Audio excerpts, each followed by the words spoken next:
Hi guys, welcome to மனபிராந்தி. So நான் இன்னைக்கு பார்த்துட்டு இருந்திருக்க படம் என்னன்னா வீர தீர சூரன் பார்ட் 2. இந்த படத்தை வந்து நம்ம ஃபர்ஸ்ட் நாளே வந்துட்டு புக் பண்ணிட்டோம். ஆனால் வந்து ஃபர்ஸ்ட் நாள் வந்துட்டு இங்கே சென்னையில் எல்லா ஷோவும் வந்து திடீர்னு கேன்சல் பண்ணிட்டாங்க, கால் பண்ணி சொல்லிட்டாங்க. ஸோ அதனால நம்மளால போக முடியல, அதுவும் அப்படியே பார்க்க முடியல. ஸோ இன்னைக்கு தான் பார்த்துட்டு வந்திருக்கேன். இந்த படத்தோட பிளாட் என்ன அப்படின்றது பார்த்தோம்னா வந்துட்டு ஃபர்ஸ்ட் ஸ்டார்டிங்லேயே வந்து ஒரு ரெண்டு ரவுடிஸை காட்டுறாங்க. நம்ம சூரஜும் பிருத்திவிராஜும், அவங்க ரெண்டு பேரும் அப்பா பையன் ஒரு பயங்கரமான ஒரு கேங் மாதிரி காட்டுறாங்க. அங்கே வந்து ஒரு லேடி வந்து பிரச்சனை பண்ணுறாங்க, அவங்க அங்கே ஒரு கான்ஃப்ளிக்ட் ஆகுது. இதை யூஸ் பண்ணி இவங்களை போட்டு தள்ளலாம் அப்படிங்கிற இடத்துல வந்துட்டு போலீஸ் எஸ்பியா வராரு நம்ம எஸ் ஜே சூர்யா. இந்த ரெண்டு பேர்த்துக்கு நடுவில் மிக்ஸ்அப் ஆகிறாரு நம்ம விக்ரம். இது வந்து எப்படி ஆச்சு, இவர் என்ன பண்ணணும் அப்படிங்கிறதா இந்த பிளாட்டு. இது மோரோவர் வந்து ஒரே ஒரு நைட்டில் நடக்கிற கதை தான். ஆக்சுவலாக பார்த்தீங்கன்னா நைட் ஆரம்பிச்சு காலையிலக்குள்ளே வந்து இந்த நாளை கடந்துடணும் அப்படிங்கிறதா இந்த படத்தோட கதை. இப்போ வந்து இது ஆல்மோஸ்ட் ஒரு சர்வைவல் த்ரில்லர் அது மாதிரி தான் போச்சு. அண்ட் படம் ஸ்டார்ட் ஆனதுலேருந்து ஒரு ஆல்மோஸ்ட் ஃபர்ஸ்ட் ஹாஃபோட பாதி வரைக்கும் வந்து ரொம்ப இன்டென்ஸாக போயிட்டு இருந்தது. என்ன ஆக போகுது அப்படிங்கிற மாதிரி நம்மளை வந்துட்டு ஒரு எட்ஜ் ஆஃப் த சீட்லேயே தான் வச்சிருந்தாங்க அப்படின்னு தான் சொல்லணும். இதுக்கு முக்கியமான காரணம் என்னன்னா, அவங்க ஸ்க்ரீன் பிளேவாக இருக்கட்டும், அதை புல் ஆஃப் பண்ணியிருக்க ஆக்ட்ரஸ். நம்ம எஸ் ஜே சூர்யாலாம் ஒரு சீனில் வந்துட்டு என்கவுண்டர் எப்படி பண்ணணும் அப்படின்னு சொல்லிட்டு எக்ஸ்பிளைன் பண்ணியிருப்பாரு. அவர் மைண்ட் ஓடுறதெல்லாம் வந்து இன்னொருத்தர் சொல்லியிருப்பாரு. அதெல்லாம் வந்து உண்மையுமே வேற லெவலில் இருந்துச்சு. அதே மாதிரி நம்ம விக்ரமும் அவருக்கு வந்து டெய்லர் மேட் ரோல் தான். அவர் வந்து அந்த அவரோட கண்ணில் இதுலேயே வந்துட்டு அவர் இந்த இடத்துல அவர் பயப்படுறாரா, இந்த இடத்துல என்ன பண்ண போறாரு அப்படின்றத வந்து பயங்கரமாக கன்வே பண்ணியிருப்பாரு. அண்ட் இந்த படம் ஃபுல்லாகவே நைட்லேயே நடக்குது அப்படின்றனால வந்துட்டு அந்த மூடை எதுவுமே ஸ்பாயில் பண்ணாமல் பயங்கரமாக சினிமோட்டோகிராஃபியாக இருக்கட்டும், ஃபர்ஸ்ட் ஹாஃப்ல வந்துட்டு நமக்கு என்ன நடக்குது அப்படின்னு புரியாமல் இருக்க மாதிரி ஒரு கரெக்டான எடிட்டிங் பேட்டர்னாக இருக்கட்டும், எல்லாமே பயங்கரமாக இருந்துச்சு அப்படின்னு தான் சொல்லணும்.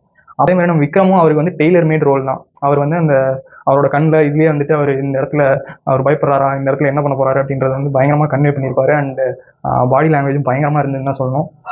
ஜிவி வந்துட்டு இந்த படத்துக்கு என்ன தேவையோ அதுக்கான கரெக்டான மூடை வந்து செட் பண்ணி கொடுத்துட்றாரு. பர்ஃபார்மன்ஸஸாக பார்த்தோன்னா வந்துட்டு விக்ரம் ஆகட்டும், அந்த பிருத்திவிராஜ் ஆகட்டும், சூரஜ் ஆகட்டும், நம்ம எஸ் ஜே சூர்யா ஆகட்டும், நம்ம துஷாரா விஜயன் ஆகட்டும், அண்ட் இவர் கூட வந்து வெங்கட் அப்படின்னு சொல்லிட்டு ஒரு கேரக்டர் வரும், அவராகட்டும்.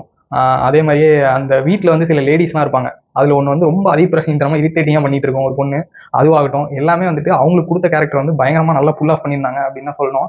அண்ட் ஒரு பாயிண்ட் வரைக்கும் என்னன்னா, வில்லனுங்க இப்போ யார் வில்லனே தெரியாது. ஹீரோவுக்கு வந்து எந்த சைடு நிற்கிறது, என்ன பண்ணுறது அப்படிங்கிற பாயிண்ட்லேயே வந்து அவரும் ஒரு கன்ஃபியூஸ்டாக இருக்கப்போ நம்மளுமே கன்ஃபியூஸ்டாக இருக்கும். இப்போ என்ன பண்ண போகிறான், இந்த சுச்சுவேஷன்ல நம்ம எப்படி தப்பிக்க போகிறோம் அப்படின்ற இடத்துல வந்துட்டு நம்மளுமே பயங்கரமாக யோசிச்சுட்டு இருப்போம். ஏன்னா வந்துட்டு எவனுமே அங்கே நல்லா கிடையாது. ரெண்டு பார்ட்டிக்கு இடையில இருக்க பிரச்சனைகள் நம்ம ஹீரோ நடுவில் போய் மாட்டாரு. அந்த ரெண்டு பார்ட்டியுமே நல்லா கிடையாது. இப்போ எவன் தப்பிப்பான், எவன் இது பண்றது அப்படிங்கிற மாதிரி ரொம்ப இன்டென்ஸாக தான் கொண்டு போயிருந்தாங்க. இப்போ இவ்வளோ பாசிட்டிவாக பேசியிருக்க நெகட்டிவாக இல்லையா அப்படின்னா இருக்கு. என்ன பிரச்சனைனா, இப்போ சொன்னதெல்லாம் வச்சு பார்த்தா ஒரு கைதி ஃபீலிங் வருதுல்ல, அந்த ஒன் நைட்டு அந்த மாதிரி பயங்கர இன்டென்ஸாக போயிட்டு இருந்திருக்க வேண்டிய படம். ஆனால் கைதியில் வந்துட்டு 10 வருஷத்துக்கு முன்னாடி நான் என்ன பண்ணுறேன்னு தெரியுமா அப்படின்னு சொல்லாமல் அந்த டைலாக் கூட முடிச்சிருவாங்க. ஆனால் அதுக்கு ஒரு 1/2 மணி நேரம் ஃப்ளாஷ்பேக் போட்டால் இப்போ இருக்கும். அதுதான் இந்த படம். அதை பண்ணிட்டாங்க. அந்த தப்பை அவங்க தேவையெல்லாம் பண்ணிட்டாங்க. பயங்கர ஸ்பீடாக போயிட்டு இருந்த படத்தில் வந்துட்டு ஒரு பிரேக்கை போட்ட மாதிரி அந்த ஃப்ளாஷ்பேக் ஆகிடுச்சு. அதில் வந்து இந்த லவ், அதில் வந்து சில கேரக்டர்ஸ் மிஸ்டீரியஸ், அது யாருமே காட்டாமல் ஒரு கேரக்டர், அவருக்காக தான் வந்து இந்த கதையாக நடக்கிற மாதிரியான இதெல்லாம் இருக்குது. அந்த ஃப்ளாஷ்பேக் ஒன்றும் பெருசாக சரியாக போகாதனால நடுவில் கொஞ்சம் லேக் ஆன மாதிரி ஒரு ஃபீல் இருந்துச்சு.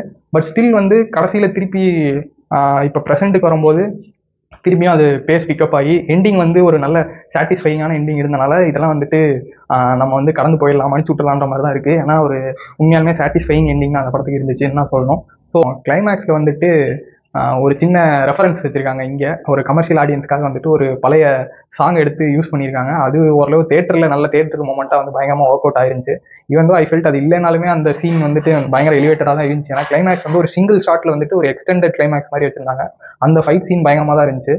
ஃபர்ஸ்ட் ஹாஃப்லாம் பார்த்தீங்கன்னா ஒரு ஹேண்ட் டு ஹேண்ட் காம்பட்டோ ஒரு ஃபைட்டோ கிடையவே கிடையாது. ஆனாலும் நீங்கள் எட்ஜ் ஆஃப் த சீட்லேயே இருப்பீங்க. அந்த மாதிரி ஒரு ஸ்க்ரீன் ப்ளே பண்ணியிருந்தாங்க. அது உண்மையாலுமே பயங்கரமாக தான் இருந்துச்சு. ஸோ மொத்தத்தில் இந்த படத்தை பார்க்கலாமா அப்படின்னு கேட்டிங்கன்னா கண்டிப்பாக தேட்டரில் போயிட்டு பாருங்கள். So for more contents like this, like, share and subscribe to Manabrandi.